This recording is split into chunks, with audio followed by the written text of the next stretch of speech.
We've just mentioned 50 Cent, he's released a trainer, Jay-Z's released a trainer, you're releasing a trainer. Have those guys inspired you to release a trainer? How hands-on with you in the designing of this trainer?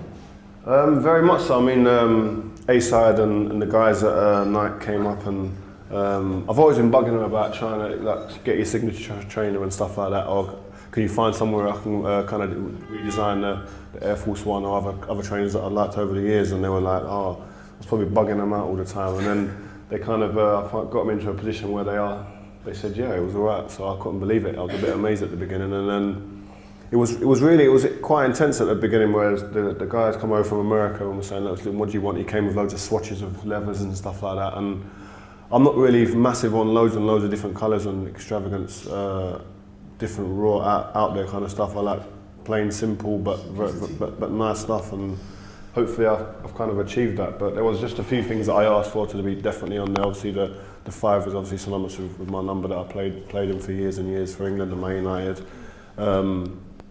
And just little bits of detail like the writing inside, which was really kind of significant for me growing up as a kid. I mean, we used to sit on our estate as kids, and the inside of the shoe, it's got a little saying. Let me show you. You can see it, yeah. So I've got to take my inner sole out because we have to wear these. This is what Man United do. Like feet? Why do you have to wear those? What's going on? No, this is like an inner sole. The guy comes in to check your feet, and if you're walking out of balance. Oh yeah. Because I had 2 knee operations and I had back problems, and it stemmed from my feet not being the right way. Excuses. Anyway. Yeah.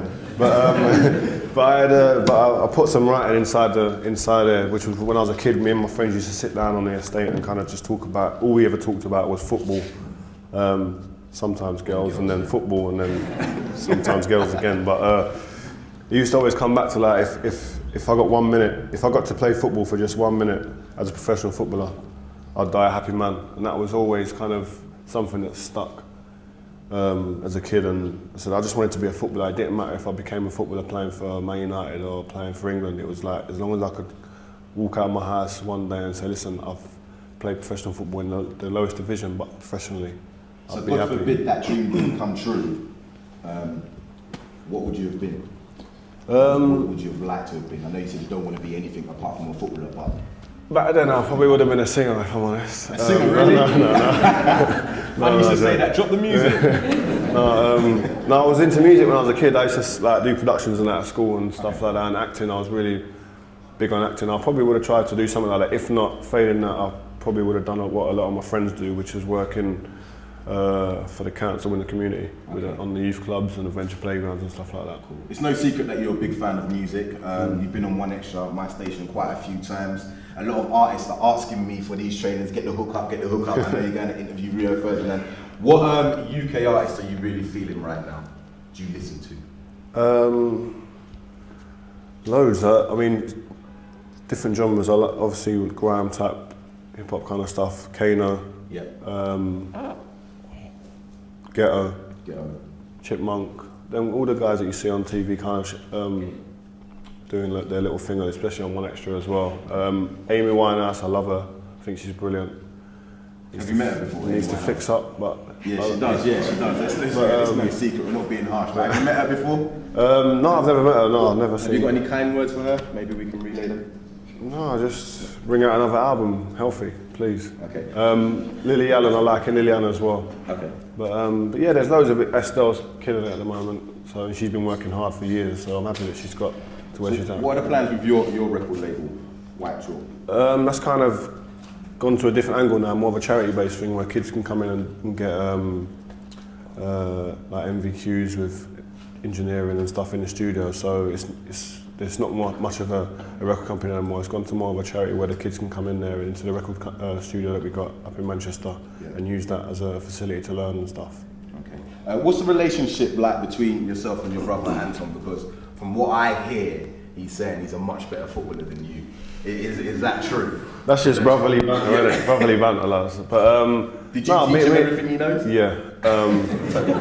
No, me and my brother, like there's 7 years between me and my brother, so it was always like I was the big brother, undoubtedly, and used to slap him about but no, I used to just kind of take him out of me and always kind of involve him in football and with my friends and stuff, and would never kind of leave him out. And he's grown up into a man now, and he's doing his thing. He's playing football at a good club and looking to improve. And as a big brother, I probably get more nervous watching my brother than I do ever playing.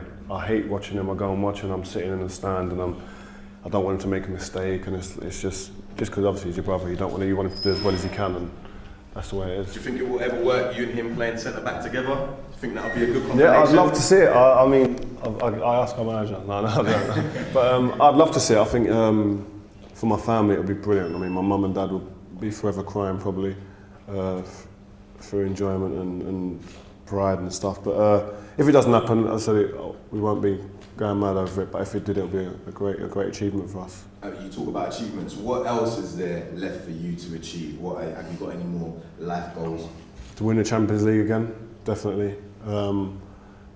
Just to keep winning. I mean, I always say it sounds greedy, and because we've won quite a few things over the last few years, people think, oh, you should just relax and say you're happy and be content with what you got. But it's just not like that. I think your hunger gets even more because you know the great feeling and what it is to win. Yeah. So you want to get that back as quick as possible. So just to keep winning, not just with Man United, but with England as well. It has been a long journey for you. You've played alongside and against some great players. What's been the most enjoyable time in your football career? West Ham, Leeds, Man United, would you say? I'll go for it because it's weird, but West Ham was just an unbelievable place to grow up. It was just I couldn't have asked for a better place to grow up in terms of getting good work ethic put into you and good ideas about football and stuff from the coaching staff at West Ham, but also to learn how not to be a professional in some ways as well. It's weird because there was a lot of